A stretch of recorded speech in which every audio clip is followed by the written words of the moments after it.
Good morning बच्चों, learning classes India में आपका स्वागत है।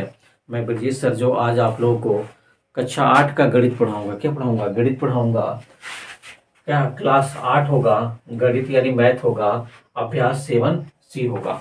ठीक है, इसे आप अच्छे से कॉपी और पेन ले लीजिए। कॉपी और पेन लेकर के अच्छे से नोट कीजिएगा, क्योंकि अगर आपके पास कॉपी पेन और बुक्स नहीं होगा तो आप क्या होगा, सवाल सॉल्व नहीं कर पाओगे। इससे पहले मैंने 7D तक पढ़ा दिया है। ये आपका क्या है, 7E है। ठीक है, तो 7E को मैं आपको पढ़ा रहा हूँ। क्या करना है, ये 7C नहीं है, क्या है, 7E है आपका।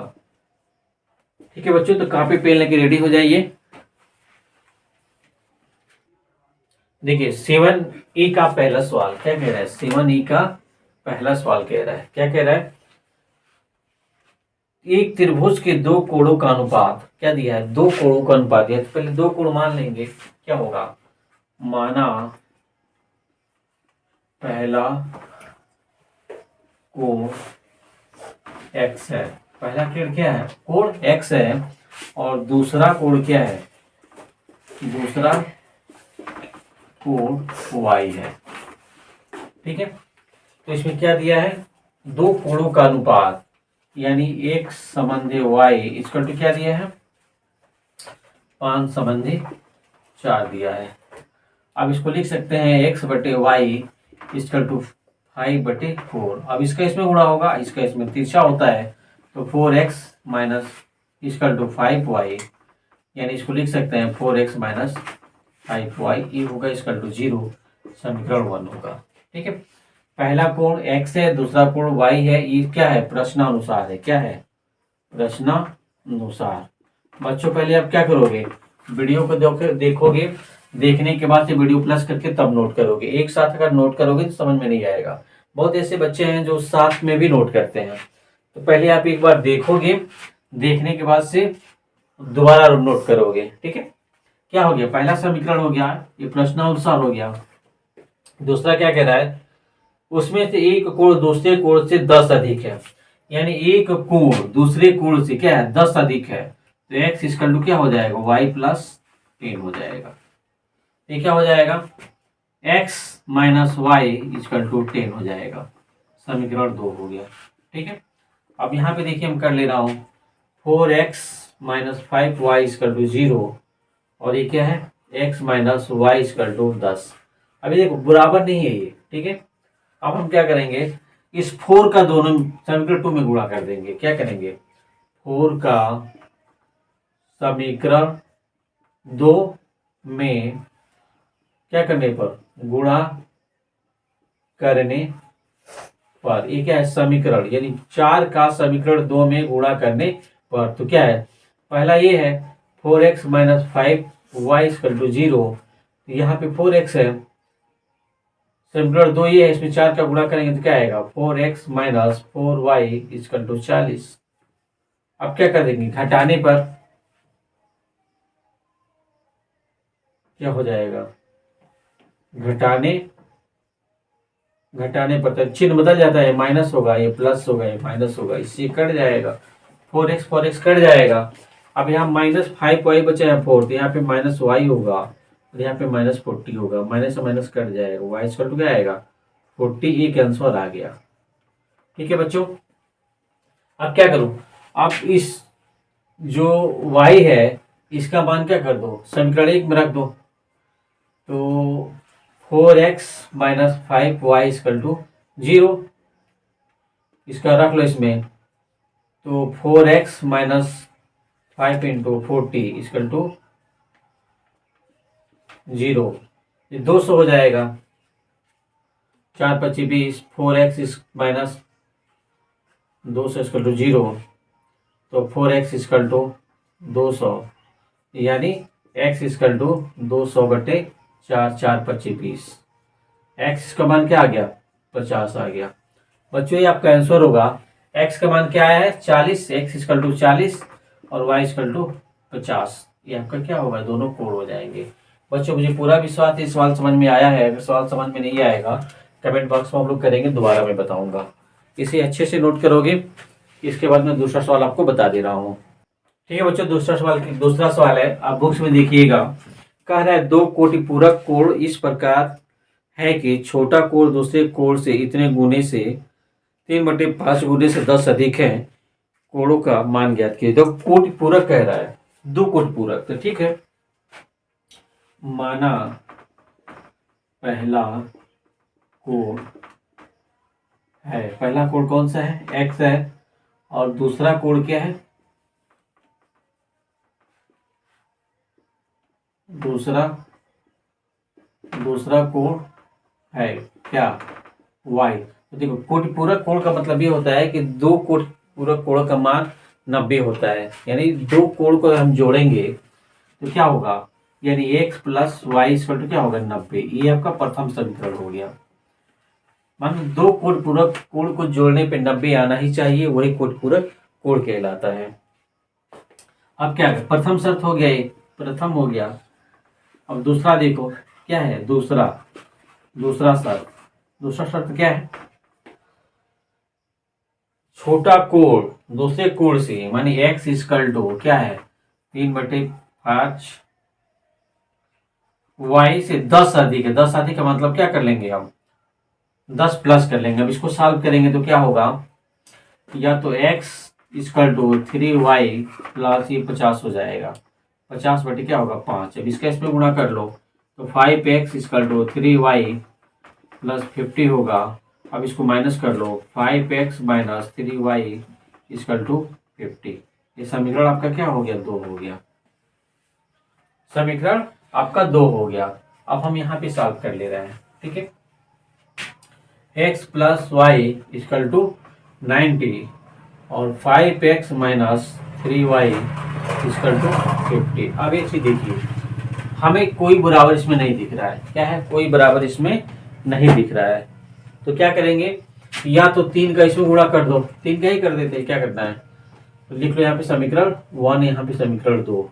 लिखोगे समीकरण 1 में क्या करेंगे, 3 से गुणा करने पर, 3 से गुणा करने पर, तो 3 से गुणा करोगे तो क्या आएगा, 3x plus 3y equal to 29 27 270।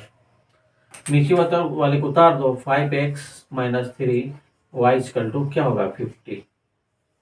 अब क्या, जोड़ने पर क्या होगा, जोड़ने पर, अब देखिए यहाँ प्लस या माइनस ये कट जाएगा, इसको जोड़ो क्या होगा 8x होगा। 8x इक्वल टू क्या होगा, जोड़ोगे तो 7 5 12 कर 2 हो गया, और 2 1 क्या हो गया 3 हो गया, 0 आएगा। तो x इक्वल टू क्या हो गया 320 बटे 8, 8 चौके 32 यानी 40। x का मान क्या आ गया 40 आ गया। ये होगा 40 अंश आपका कोण हो जाएगा, एक आंसर तो आपको आ गया।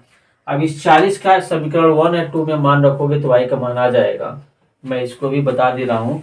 पहली बात आप ध्यान से सुनना, पहले वीडियो को देखना, उसके बाद से शॉर्ट स्क्रीन ले करके उसे रख लेना, ठीक है। उसके बाद नोट करना, क्योंकि अगर देखोगे और नोट करोगे तो समझ में नहीं आएगा, ठीक है। और दूसरी बात, एक सवाल को 5 बार करना है। कितनी बार करना है, 5 बार। और अपने 3 दोस्तों को शेयर भी करना है। मैं देखता हूँ अपने चैनल पे बहुत ऐसे बच्चे जो मेरा वीडियो तो देखते हैं लेकिन चैनल को सब्सक्राइब नहीं करते हैं, तो चैनल के सब्सक्राइब भी करना है। देखिए x इक्वल टू 40 है, तो मैं इसका मान रख दे रहा हूँ समीकरण 1 में, ठीक है। x इक्वल टू 40 का मान समीकरण क्या हो जाएगा, समीकरण 1 में रखने पर, समीकरण 1 क्या है, x plus y equal to 90 है। x का मान 40 से हो जाएगा, 40 प्लस वाई इक्वल टू 90, तो y इक्वल टू क्या हो जाएगा 90 माइनस 40 इक्वल टू 50। यानी x का मान क्या है तुम्हारा 40 डिग्री है और y का मान क्या है 50 डिग्री है। ये आपका आंसर होगा बच्चों, ठीक है। मैंने आपको दूसरा सवाल बता दिया, इसके बाद तीसरे सवाल को देखोगे और अच्छे से नोट करोगे। मैं 10 अभ्यास आप बताएंगे तो मैं पढ़ाऊंगा, नहीं तो चैप्टर में 8 शुरू करूंगा। तीसरा सवाल देखिए, त्रिभुज ABC के सभी कोणों के मान ज्ञात कीजिए। माने कोई एक त्रिभुज है, क्या है, कोई एक त्रिभुज है जिसको क्या दिया है A B C, तीनों कोणों का क्या करना है, मान ज्ञात करता है। इसमें कोण ए इक्वल टू दिया है, कोण ए इक्वल टू क्या दिया है, x डिग्री दिया है, कोण बी इक्वल टू दिया है 3x, और कोण सी इक्वल टू दिया है y। ये क्या, ये आपको दिया हुआ है। अब एक से देखिए, तीन कोण है तो त्रिभुज के तीनों कोणों का मान क्या होता है, 180 अंश होता है। क्या होता है, त्रिभुज के, जो कोई भी त्रिभुज होता है, त्रिभुज का तीनों कोणों का मान, तीनों कोण का मान क्या होता है, 180 अंश होता है। तो तीन कोण दिया है तो हम क्या करेंगे, तीनों को जोड़ेंगे, क्या हो जाएगा, x degree plus 3x plus y degree इसका टू क्या होगा, 180 अंश होगा। अभी 3 और 1 4 हो जाएगा, क्या हो जाएगा, 4x plus y equal to 180 होगा। ये आपका क्या बन गया, समीकरण 1 बन गया, समीकरण 1 बन गया। अब इसके बाद देखिए क्या कह रहा है, और 3y plus 5x equal to 30, यानी 3y प्लस माइनस है 3y minus 5x, 5x equal to कितना दिया है, 30 दिया है। क्या दिया है, 30 दिया है। ये समीकरण 2 है। अब एक चीज देखो आप लोग, यहाँ पे क्या है, 3x 5x इधर है, यहाँ 4x इधर है, तो इसको हम लिख सकते हैं 5x plus 3y equal to 30। ठीक है। अब एक चीज देखिए, मैं यहाँ पे इसको मिटा दे रहा हूं। अब यहाँ पे देखिए क्या दिया है, मैं नोट कर ले रहा हूं, 3y minus 5x equal to 30।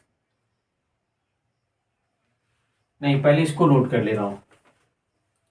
ये क्या है, 4x plus y equal to 180, और ये क्या दिया है, minus 5x plus 3y equal to 30। ये समीकरण 1 हो गया, ये समीकरण 2 हो गया। अब एक चीज देखिए, इसमें बराबर तो नहीं कोई दिख रहा है, हम क्या कर दे रहे हैं, 3 का समीकरण 1 में गुणा कर दे रहा हूं। क्या कर रहा हूं, 3 का समीकरण 1 में क्या करने पे, गुणा करने पर ये क्या हो जाएगा, 12x plus 3y equal to 18 54 होता है 540। ठीक है। अब यहाँ पे क्या होगा, 5x माइनस होगा, अब प्लस 3y इक्वल टू 30 होगा। ठीक है। अब घटाने पे क्या करेंगे, घटाने पर लिखेंगे तो यहाँ प्लस हो जाएगा, यहाँ माइनस होगा, और यहाँ क्या हो जाएगा, माइनस होगा। अब ये कट जाएंगे और जुटेगा, 12 5 17 x हो जाएगा, और ये माइनस करोगे तो क्या होगा, 510 हो जाएगा। अब x इक्वल टू 510 बटे 17, 17 3 51 यानी 30 आएगा। x का मान क्या आ गया, 30। हमें x का मान तो मिल गया, बाकी मान मैं बता दे रहा हूँ। मैं आपको एक बार नहीं दोबारा कह रहा हूँ कि सबसे पहले आप वीडियो देखोगे, देखने के बाद से दोबारा नोट करोगे, क्योंकि अगर वीडियो देखते हुए नोट करोगे तो आपको समझ में नहीं आएगा। ठीक है। ये जीके नहीं, ये मैथ है। मैंने x का मान निकाल दिया, y का भी मान निकाल दे रहा हूँ, और तीनों कोणों का मान निकाल दे रहा हूँ। देखो x का 30 आया तो मैं समीकरण 1 में रख दे रहा हूँ। क्या कर दे रहा हूँ, समीकरण 1 में रख दे रहा हूँ, y का मान निकल जाएगा। ठीक है। तो x इक्वल टू 30 समीकरण 1 में रखने पर, 1 पे रखेंगे क्या होगा, 4x plus y equal to 180, यही है नो। तो ये क्या दिया है, 4 into 30 plus y equal to 180, तो 4 3 12 120 हो जाएगा, प्लस वाई इक्वल टू 180, तो वाई इक्वल टू क्या होगा, 180 माइनस 120 यानी 60 डिग्री। क्या आ गया, वाई का मान 60 डिग्री आ गया। ये के आंसर मिल गया। अब एक चीज देखो आप लोग, x का मैंने निकाल लिया है 30 डिग्री, y का मान 100 डिग्री। अब यहाँ पे मैं आपको थोड़ा समझा दे रहा हूँ, इसको आप लोग क्या करने ला देख ले। देखिए x का मान कितना आया, 30 डिग्री, y का मान 60 डिग्री, और यहाँ पे x का मान 30 आया है, तो हम इसमें 3 का गुणा कर देंगे, 3 गुणे 30 यानी क्या आएगा, 90 डिग्री। ठीक है। ये आपका आंसर होगा। x का मान 30 3x का मान दूसरा कोण यानी कोण बी का मान 90 और कोण सी का मान क्या होगा 60। बच्चों मैंने आपको इस चैप्टर ही खत्म कर दिया, 7 ही खत्म हो गया। अगर दस्ता अभ्यास पढ़ना होगा तो कमेंट बॉक्स में कीजिएगा, उसे भी लगाऊंगा। नहीं तो मैं अगला चैप्टर 8 को शुरू करूंगा। दूसरी बात, आपको इस सवाल को कितनी बार लगाना है? 5 बार लगाना है और अपने 3 दोस्तों को शेयर भी करना है। और जो मेरे चैनल को देख रहे हैं उनसे मैं बार बार कह रहा हूं तो चैनल को सब्सक्राइब भी करना है। क्या करना है? चैनल को सब्सक्राइब भी करना है, लाइक भी करना है। तो ठीक है बच्चों, थैंक्स फॉर वॉचिंग।